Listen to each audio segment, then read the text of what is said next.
This isn't a pep talk. It's a system. Override. Because what I'm about to show you rewires how your brain responds. Under fire. You'll stop begging for peace. You'll start operating like a strategist in chaos. This doesn't make you better at handling emotions. Makes you immune to emotional collapse. And once you cross this line, you don't go back to normal. You become the storm. Before we begin, understand this. This video is not entertainment. It's psychological warfare broken into 3 phases. In part 1, we reveal a brain hack designed for one moment only. The moment right before your mind breaks. Not after, not when it's calm, but mid-collapse when most people shatter, and a few evolve. Part 2 will expose the hidden cost of becoming emotionally unbreakable. The warnings no one tells you about strength that goes too far. And in Part 3, we'll show you how to carry power without losing the last pieces of your humanity. You've been warned.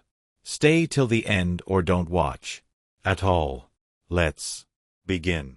There's a moment right before you break where your mind either crumbles or rebuilds itself mid-sea collapse. That's the moment this brain hack was designed for. It's called cognitive reframing. Under fire. And it's one of the rarest, deadliest mental tools a person can develop. This isn't your typical think positive garbage. It's not about pretending things are fine. It's about weaponizing your perception when everything's falling apart.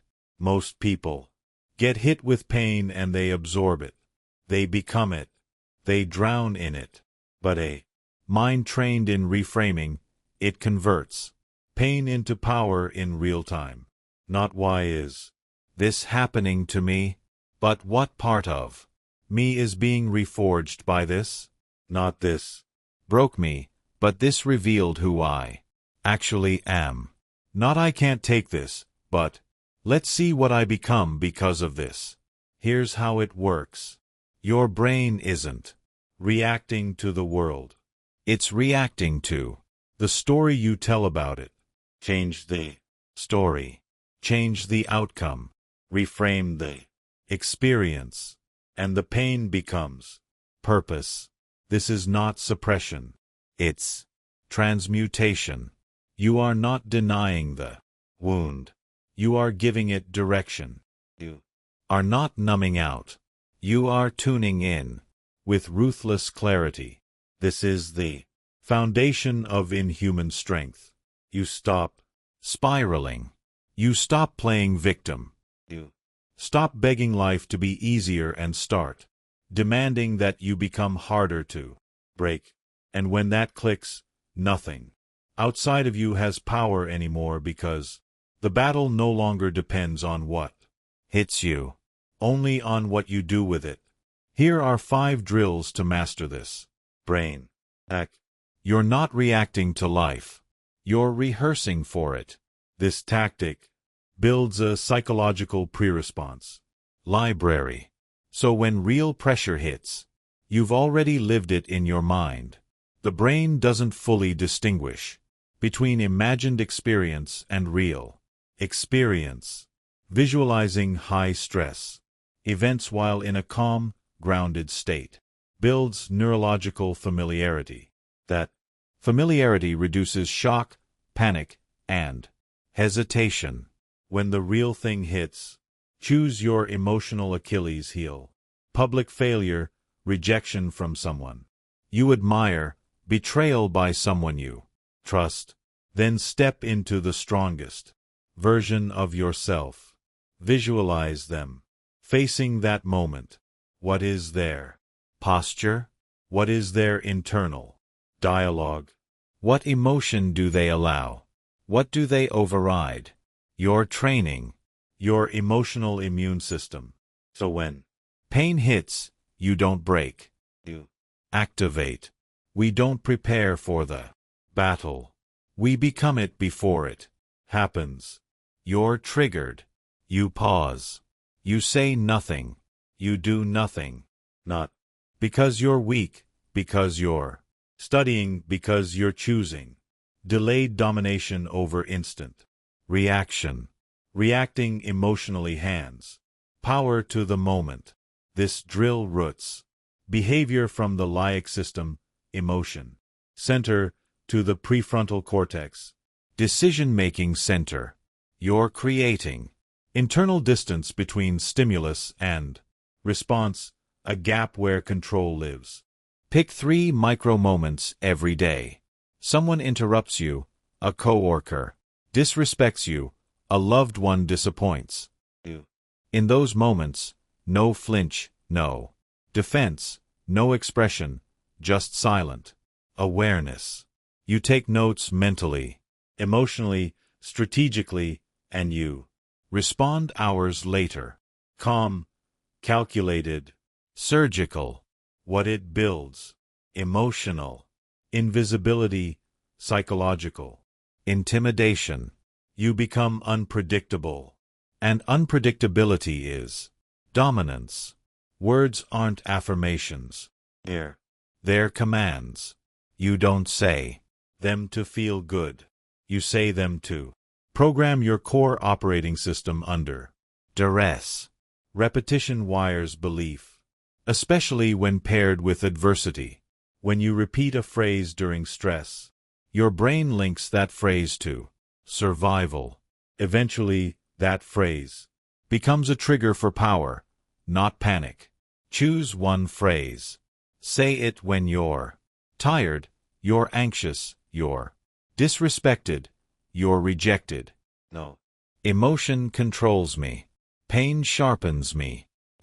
Am not reacting. I'm rewriting. Over time, the phrase becomes instinct. And instinct is stronger than thought. Impulse is emotional sabotage in disguise. Tactical delay rewires your decision-making system by forcing your brain to wait until emotion has burned off. Strong emotion clouds executive function. Waiting 24 hours gives your brain time to recalibrate, so your decision is made by strategy, not chemistry. Whenever you want to fire off a rage text, quit something out of fear, make a dramatic exit, give in to temptation or pride, you don't act. You document. You let time remove the emotional fog. Then you strike or walk from total clarity.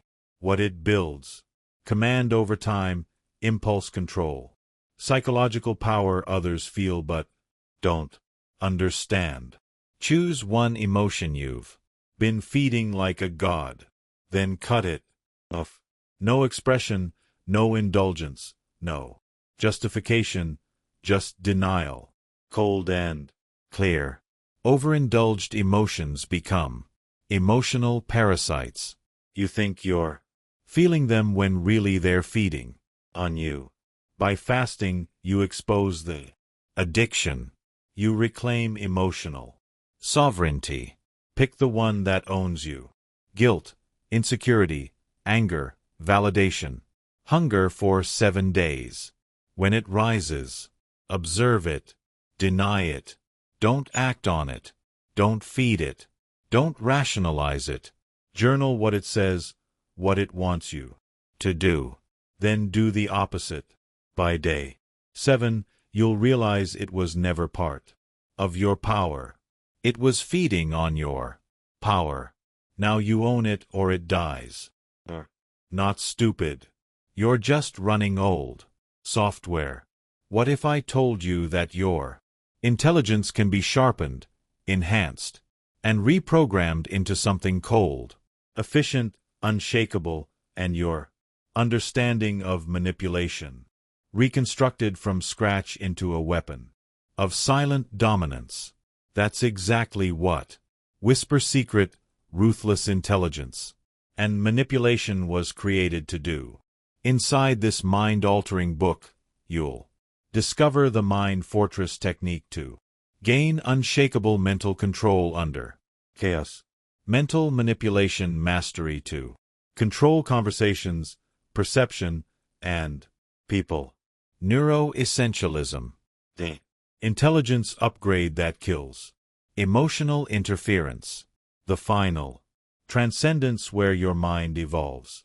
Past human conditioning. They taught you to be emotional, to react, to beg for logic instead of owning it. But that ends now. It's time to become dangerously intelligent. Read it now. Link is in the comment. This is mental combat. Conditioning.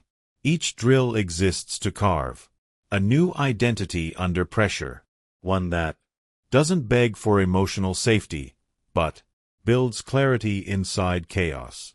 You're not training to survive storms, or training to build them and walk through others like wind. You are reclaiming the throne inside your mind, not giving it to your trauma, not handing it to your habits, not renting it out to other people's approval. Because in human strength doesn't come from feeling less, comes from owning what you feel, then weaponizing. The first casualty of extreme resilience isn't weakness, it's memory. The stronger you become, the easier it gets to dismiss your past pain. You forget how much it hurt. You forget what it cost you to survive. You forget what it was like to be soft and still, breathing. And that forgetfulness, it creates blind spots in empathy, in leadership, in relationships. You stop relating. You start judging. You look at people breaking down and think, why can't they just get up? But you've forgotten what crawling felt like. And if you forget that too long, you'll become the very thing that once destroyed you, but this time wearing your face. When you never show weakness, people stop offering you truth. They begin to obey you, fear you, project onto you. You become a projection screen for power, not a person.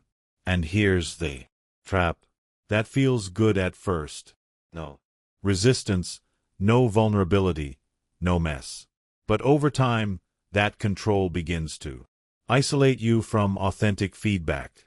No one challenges you. No one checks you. No one tells you what you need to hear. Only what they think you want to. And if that goes unchecked, you don't become wise. You become untouchable and, eventually, unteachable. The more you harden, the more you protect yourself, not just from pain, but from connection.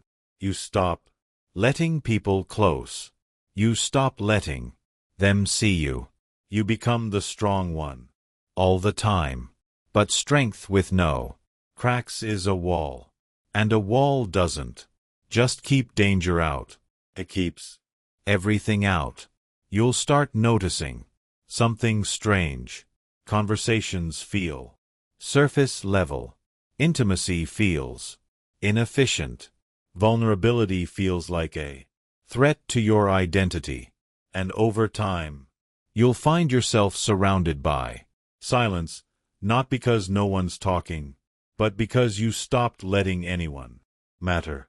The final war isn't external, it's internal. Once you've trained your mind to be unshakable, once you've stopped reacting, stopped explaining, stopped needing, you reach a terrifying place. Nothing breaks you, but nothing moves you either. You've built walls so high, even you can't hear your own soul echoing inside. That's where this phase begins. Because real mastery isn't just surviving pressure. It's surviving your own power without letting it erase what made you human. Anyone can become strong when they hate weakness, but to stay human when you no longer need to be, that's something else entirely. That's where the greats are separated from the ghosts. So, let's rebuild the map. One That keeps your spine steel and your heart intact. You've trained to override your emotions. You've reframed pain. you've Silenced reactions. But here's the truth.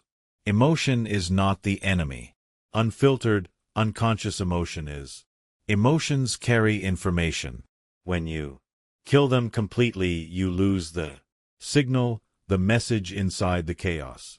So, the goal now is to listen without obeying.